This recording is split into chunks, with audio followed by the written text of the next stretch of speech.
So CASL refers to the Canada Anti-Spam legislation. This is an internal policy for your company to comply with this legislation. The main thing that you need to appreciate about CASL is that it requires that commercial electronic messages, so emails, voice mails, for example, all of those commercial messages can only be sent to those individuals that have consented, either implicitly or explicitly. Right? And that message, so that email, should clearly identify the sender and allow the recipient to withdraw consent. So you probably have received, no doubt, commercial messaging from companies. Usually you'll have an unsubscribe link at the bottom. That is a requirement pursuant to CASL. So this policy sets out what your company is doing internally to meet with the requirements of this legislation. Right? So a number of different things that the Act tries to get companies to do, and this policy is a response to that. Right? So, I mean, in addition to commercial electronic messages requiring implicit or explicit consent, other prohibitions include fraudulent data collection, altering transmission data, installing a computer program to send messages. All of those types of things are going to be related here, right? So here you'll see that the purpose of the compliance program, right?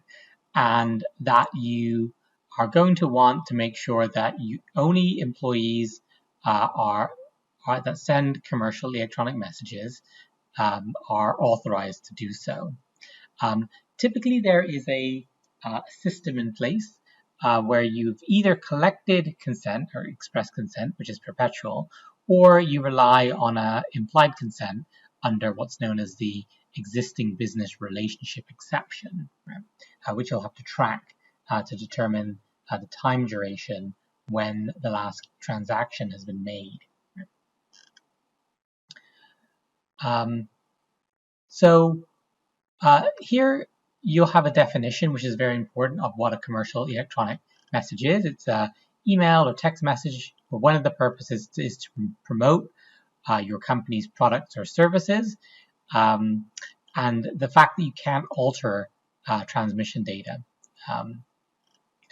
because it must be, you must be able to know who the sender is.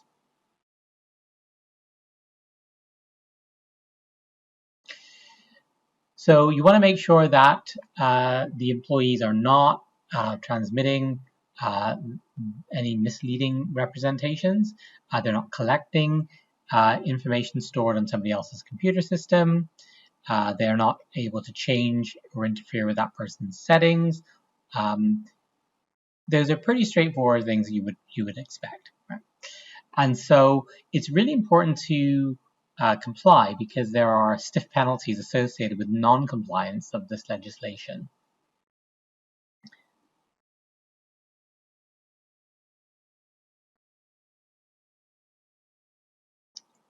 And here you'll see some examples I provided for your company to use model language to, for example, obtain consent. So you would want, for example, to request consent by email. You'd copy and paste this text into your email. You'd have to have a standard form for this, and you can refer to the privacy policy or contact them for other questions.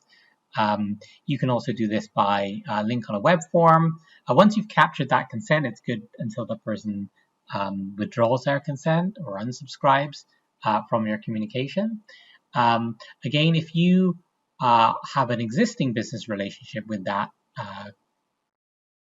customer, typically they've bought services from you, you have 6 months to 2 years to communicate with them, but you have to track that. You've got to be able to point to either explicit consent or implicit consent from a customer in order to be in compliance with the legislation. An important thing to note is that you cannot request consent using a checkbox which is pre-checked, right? So oftentimes you can trick customers into simply clicking to submit their order and folding into that consent to request further communication. That's not allowed. The person has to make a positive act to consent. This is a model language for unsubscribe. If you want to unsubscribe from the commercial message, you'll write something like this. You need to be able to track those unsubscribes and document them, so you're not sending them again in the future. And then this is an unsubscribe in the form of a web page.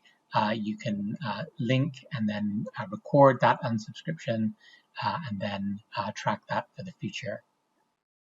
And that's it for the CASL internal compliance policy.